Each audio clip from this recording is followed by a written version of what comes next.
What's good, YouTube? Today we're talking about Replace Temp with Query, a simple method to decrease bugs, increase readability, and clean up those long methods. Let's get into it. Okay, we're ready to rock here. Alright, so we're talking about Replace Temp with Query. We're going to call it Replace Temp for short, and it's easier to say. So Replace Temp aims to solve the problem of temporary or local variables. So what's the problem with temporary or local variables? The problem is these variables are only visible within the context of the method it's declared in, meaning external methods don't have access to any of the variables or any of their method's information, and this is going to lead to duplicate code, and you'll see why shortly. Temporary variables also tend to lead to longer methods, and the longer the method, the more chances of bugs and decreased readability. And decreased readability is a big issue, and I'm going to keep stressing this in all my videos because we spend more time trying to read and comprehend code than we do writing it. So if we can increase readability, then we can speed up our development time. So to summarize here, temp variables are bad because they lead to longer methods, duplicate code because of information access, more bugs, decreased readability, and increased complexity in some cases. Alright, so I'm going to talk about how to identify temporary variables. Then I'm going to talk about some of the problems with temporary variables. So first of all, we're in our card class here. Within our card class, we have three methods: get card subtotal, get shipping cost, and print purchase summary. So if we're looking at get card subtotal here, I can see that we have 1, 2, 3, 4. We have 4 temporary variables here. So how are we able to tell these are temporary variables? There's two reasons. One, these variables here, they're only accessible within the context of this method. And the context of this method is everything between these two curly braces that you see here. So everything gets highlighted. So when I say they're only available within the context of this method, that means that get shipping cost and print purchase summary have no access to this method or any of its information, and vice versa. Get card subtotal has no access to any info here or any info here. And then number two, the main purpose of temporary variables is to hold the result of an expression, which is the right-hand side here of the statement, so that the result can be used later on in some calculation or whatever it may be. So total price, tax amount, discount, and shipping cost, the main purpose here is to hold the result of these expressions that you see here on the right hand side, and then is used later on down here to calculate the subtotal. And if you scroll down and look at print purchase summary, we see that discount and total price hold the result of this expression over here, and then are used later on in the console log statement. Right, so those are the two ways to identify temporary variables: the context and then what the purpose of the variable is. Alright, so let's talk about some of the problems now. So one problem we can highlight is, if we take a look here actually, whoops, let's undo that. If we take a look here, we see that this code here is identical to the code up here for discount.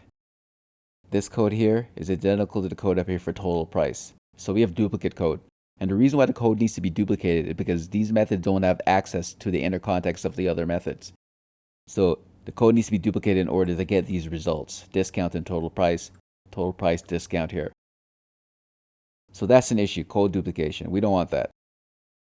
The next issue is temporary variables tend to lead to longer methods or more complex methods. Mind you, this one is fairly short. But imagine if we added some more variables or added some more things that we need for calculation. You can see this method getting a bit longer. And that's what replace temp tries to remedy. And lastly, temp variables tend to increase the chances of bugs. So say for instance, we declared total price up here. And if this was a longer method, later on down here we change total price. And then when we're looking at our subtotal, we realize like something's a bit off. And we don't realize that midway through the method, we had changed total price. That's another area where temporary variables could cause an issue. So next we're going to look at how to actually refactor temporary variables out, just to clean this code up and make it a bit more readable. Alright, so the refactoring is actually pretty straightforward there. So what I did a little bit of cleanup. I renamed a couple of my methods here just to make sure they make a bit more sense. I made this example on the fly, so I want to make sure it's in running order before I started refactoring here. And as you can see here, it's running down here because it's logging out all my different values here: discount, shipping cost, tax amount, quantity, price, and card total.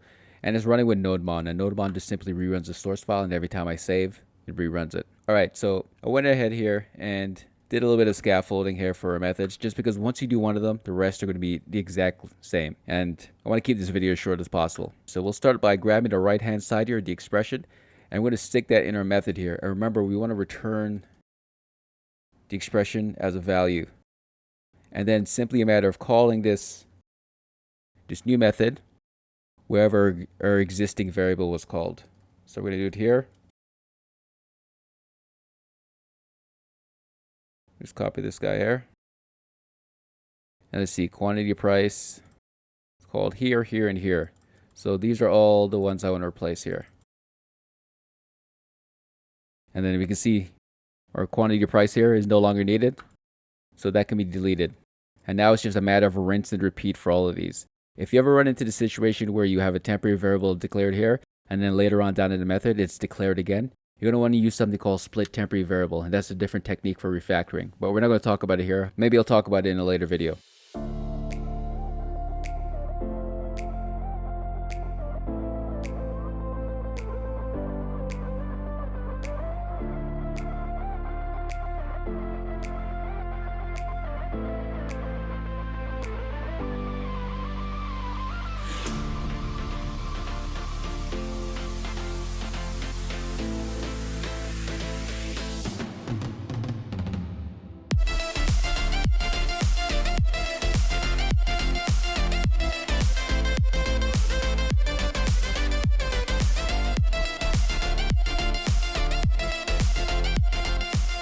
Alright, so refactoring is completed here. Let me do a quick scan just to make sure everything's in working order. We'll do a save, and we can see everything's running down here.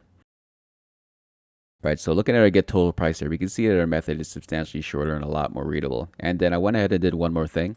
I moved that if statement here down into a method and just gave it a more readable name. So we can look at this method and read it more like a natural language. Also decreased the overall length of our method. You can see our method is substantially shorter and added the ability to access information across all methods, which helps to reduce duplicate code. So we no longer need to duplicate code for tax amount, quantity, price, or discount. We can simply just reference the methods by their names. Perfect. So that's a wrap for this video. If you found this video helpful and informative, smash the like button and subscribe for more videos. Also, let me know in the comments how you're feeling. Say hi. Let me know which topics you want me to cover. Just let me know your opinions in general. All right, everybody. Peace.